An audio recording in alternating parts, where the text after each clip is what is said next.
Voicemail. Set up voicemail. To set up voicemail from the home screen, select the phone app. Select the visual voicemail icon. Select Start. Select OK. If you're a new customer and have not established a voicemail box, you will be prompted to choose a password and greeting. Access and check voicemail. When you receive a new voicemail, the voicemail icon will appear in the notification bar. You can also access your voicemail to check your messages by selecting and holding the 1 key from the dial pad. From the phone app, select the visual voicemail icon. Select the desired message to listen to the voicemail. The message will automatically start playing. Select the pause icon to pause the message. To play it again, select the play icon.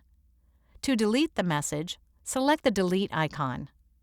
Select delete to confirm. Change voicemail password. To change your voicemail password, from the visual voicemail app, select the menu icon. Select Settings. Select Change Password, enter the new password,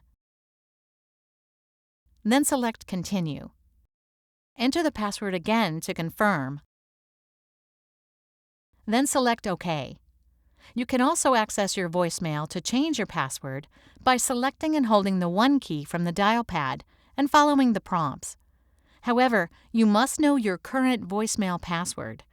If you have forgotten your existing voicemail password, you will not be able to access voicemail until you reset your voicemail password. To reset your voicemail password, go to att.com/resetvm. Voicemail settings. To access voicemail settings for things like updating your voicemail greeting and notification alerts, from the visual voicemail app, select the menu icon. Select Settings. Edit the desired settings.